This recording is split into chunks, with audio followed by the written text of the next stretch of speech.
Je vous remercie, Monsieur le gouverneur, Madame, Monsieur les ministres, Monsieur le maire de la ville de Saint-Louis, Monsieur le président du conseil départemental, Madame, Messieurs les chefs de service et directeurs régionaux, je suis très heureux d'être ce matin encore avec vous pour échanger sur la situation économique de Saint-Louis.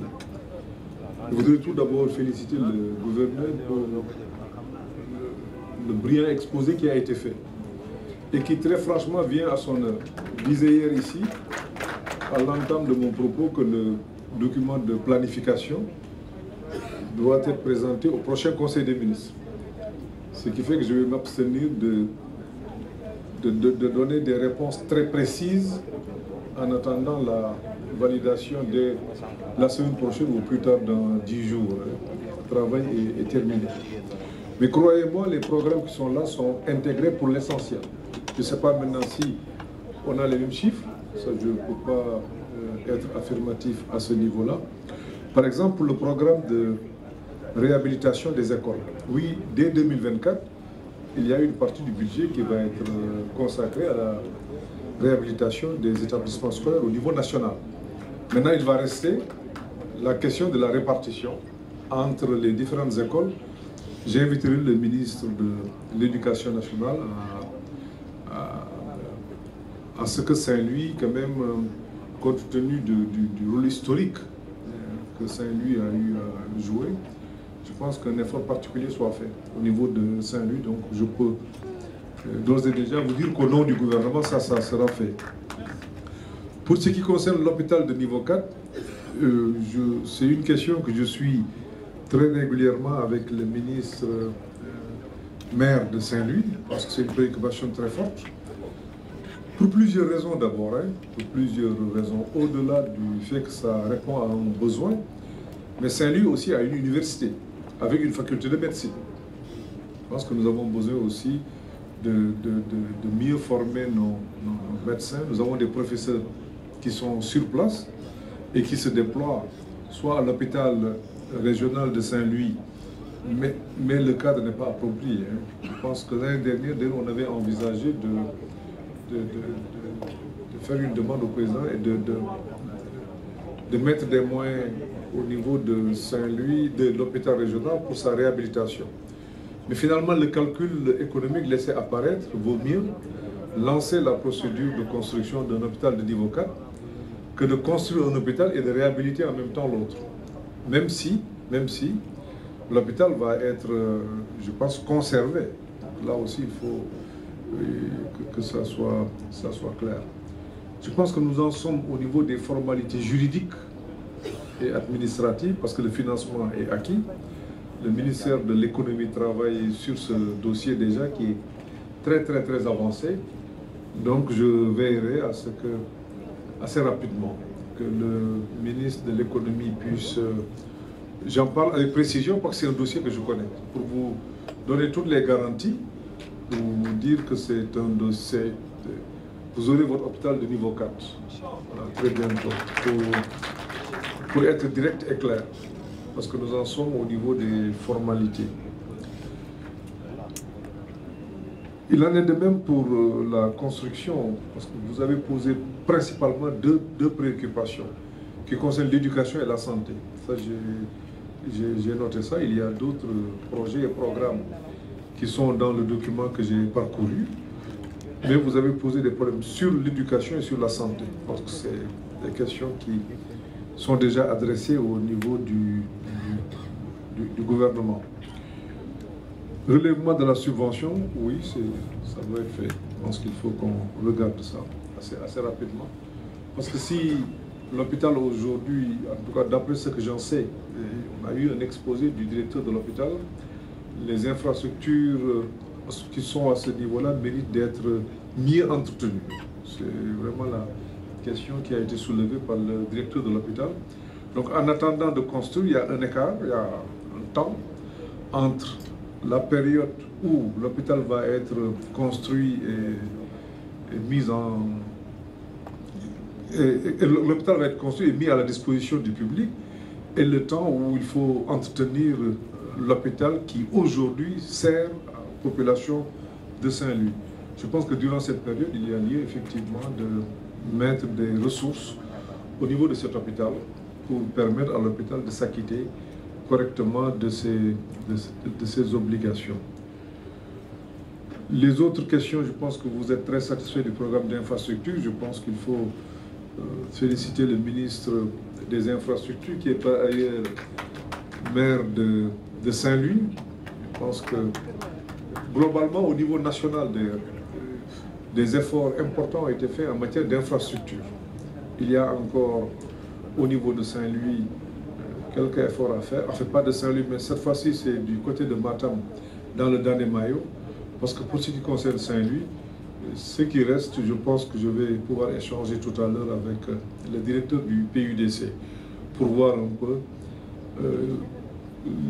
pour pouvoir désenclaver certaines localités, pour le permettre de pouvoir aller vers la route nationale. Donc voilà, je pense que c'est une question. Le directeur général du PUDC est là, donc on va pouvoir échanger avec eux et dans le même temps voir un peu les autres questions qui sont du ressort du PUDC, que ce soit après les routes, c'est l'hydraulique. Je pense que dans les Djeri, notamment, il y a beaucoup de questions. Sur Saint-Louis, on en a parlé hier, les questions d'hydraulique sont correctement adressées. Je pense que même dans la soirée tard, j'ai eu un entretien avec le ministre en charge de l'eau.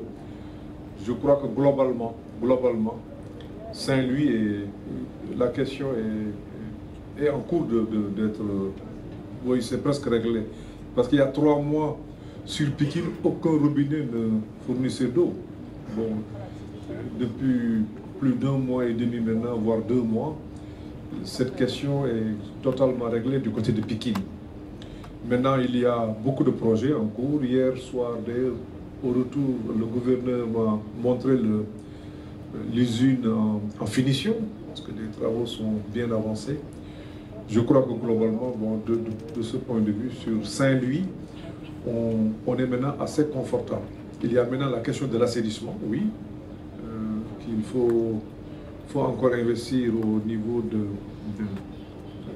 de Saint-Louis. Des investissements importants sont déjà faits en cours de finalisation, notamment à Pikinière. Il y a d'autres quartiers qui méritent une prise en charge urgente. Je pense que dans le document de planification que nous publierons peut-être dans la semaine à venir ou plus tard l'autre semaine, vous trouverez des réponses très précises sur ces questions. Comme je vous le disais hier, l'essentiel, ce n'est pas de faire des projets, de faire des programmes ou de faire des promesses d'une manière générale qu'on ne respecte pas. Parce qu'on n'a tout simplement pas les moyens de respecter, on n'a même pas réfléchi à leur faisabilité. Je pense que c'est quelque chose que vous entendrez dans les semaines ou mois à venir, où toutes les promesses vous seront faites.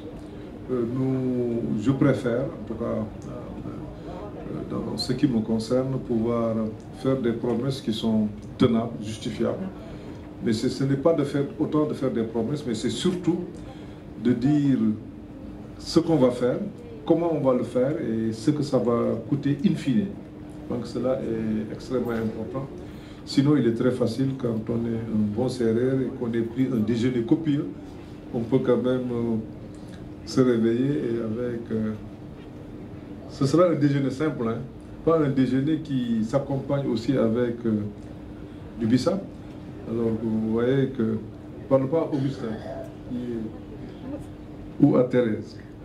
Donc nous ferons des promesses qui sont réalisables, qui sont justifiables, d'autant plus qu'il y a un document qui est à la base. Je dois aussi dire, le président de la République a initié des conseils des ministres délocalisés. Aujourd'hui, donc, tous les gouverneurs ont produit des documents avec les directeurs en charge des agences de développement, donc les ARD. Ces documents sont exploités totalement, alors je devrais dire totalement, au niveau des 14 régions. Donc là, c'est une extraction de ce document, donc nous en faisons un bon usage. Il y a un bon potentiel en matière touristique, parce qu'effectivement, mais là, c'est de travailler sur le climat des affaires pour permettre aux investisseurs privés notamment de venir s'installer à Saint-Louis où il y a un bon potentiel. Il y a un bon potentiel et très prochainement avec l'exploitation du pétrole et du gaz. Mais même sans le pétrole et le gaz, le potentiel agricole permet quand même d'attirer beaucoup d'investissements au niveau de Saint-Louis. Donc sur le plan touristique, il y a effectivement des choses à faire et des choses qui sont faites. Et vous avez un potentiel. Saint-Louis est une région très riche sur le plan culturel, sur le plan historique d'abord, que Saint-Louis a représenté. Là, effectivement, je pense, Monsieur le maire, Monsieur le président du conseil, si on fait un focus sur le tourisme, peut-être d'ici un an, on pourra attirer des investisseurs assez importants pour avoir des hôtels de dimension mondiale. Quand on a un hôpital de niveau 4, l'idéal c'est d'avoir un hôtel au moins de niveau 4, voire 5. Parce qu'il ne faut pas occulter le tourisme médical aussi. Quand on a un hôpital bien équipé, niveau 4, on a une université qui forme de très grands cadres. Parce que là aussi, l'université de Saint-Louis mérite d'être félicitée. Les derniers agrégés que nous avons eus, pour l'essentiel, sont sortis de l'université de Saint-Louis. Cela veut dire qu'il y a un potentiel qui est là sur le plan économique pour attirer, à l'instar du Maroc, de la Tunisie, beaucoup de patients qui pourraient venir à Saint-Louis et profiter quand même du cadre très agréable que vous avez pour pouvoir se soigner, d'une part, et d'autre part, profiter un peu du potentiel touristique que vous avez. Beaucoup de pays ont bâti des chaînes de valeur sur cette question. Je pense à la Tunisie, je pense au Maroc. Aujourd'hui, à l'instar de Sali, Saint-Louis aussi devrait pouvoir se positionner. D'autant plus que c'est un projet aussi qui existe dans le pays. C'est un projet sur lequel le gouvernement du Sénégal entend travailler et effectivement nous entendons mettre un focus sur cette question. Nous recevons beaucoup de Mauritaniens au Sénégal. Sachez que le Maroc, globalement, les médecins marocains ont été formés à Dakar, même que les médecins tunisiens. Et aujourd'hui, nous avons beaucoup de Sénégalais qui partent au Maroc et en Tunisie.